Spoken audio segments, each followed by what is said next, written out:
देश भर में 1 जुलाई से सिंगल यूज प्लास्टिक पर बैन लग चुका है। अगर आपके पास भी प्लास्टिक कचरा है तो आप क्या करेंगे? आपका सीधा जवाब होगा कि आप उसे फेंक देंगे। लेकिन कोई आपको प्लास्टिक कूड़े की जगह खाना देगा तो आपका रिएक्शन क्या होगा? कुछ ऐसी ही शुरुआत गुजरात के जूनागढ़ से हुई है, जहां प्लास्टिक कचरे के बदले आपको शुद्ध खाना दिया जाएगा। आपकी प्लेट तक आने वाला खाना सीधे खेत से आ रहा है। कहने का मतलब है कि आपकी सुबह नींद खुले और कुछ हेल्दी खाने का मन करे तो आप जूनागढ़ के प्राकृतिक प्लास्टिक कैफे में जा सकते हैं। इस कैफे में आधा किलो प्लास्टिक कचरे के बदले आपको शरबत का लुत्फ उठाने का मौका मिलेगा। अगर आप 1 किलो प्लास्टिक कचरा देते हैं तो आपको बिना 1 रुपए खर्च किए मनपसंद खाना खाने को मिलेगा। प्लास्टिक कचरे के बदले लोग इस कैफे में मनपसंद खाना खा भी रहे हैं। इस खास कैफे का गुजरात के राज्यपाल आचार्य देवव्रत ने उद्घाटन किया। जूनागढ़ के डीएम और जिला प्रशासन को मैं बधाई देता हूं कि उन्होंने एक बहुत अच्छी पहल की है। दरअसल 1 जुलाई से सिंगल यूज प्लास्टिक पर बैन के बाद गुजरात के जूनागढ़ से गुड न्यूज आई। गुजरात के राज्यपाल आचार्य देवव्रत ने देश के पहले प्राकृतिक प्लास्टिक कैफे का उद्घाटन किया। कोशिश है शहर को प्लास्टिक मुक्त बनाने की। बड़ी बात यह है कि कैफे की कमान महिलाओं को सौंपी गई है। इस कैफे को सर्वोदय सखी मंडल की 5 महिलाएं चला रही हैं। जूनागढ़ के आजाद चौक स्थित सखी मंडल सेंटर पर कैफे को बनाया गया है।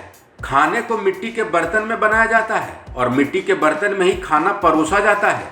कैफे में 500 ग्राम प्लास्टिक जमा करने पर लोग नींबू पानी, आंवला जूस, शरबत के अलावा चाय और कॉफी पी रहे हैं। इसके अलावा 1 किलो प्लास्टिक देने पर पोहा, ढोकला, बाजरे की रोटी, सब्जी जैसे खाने को सर्व किया जा रहा है।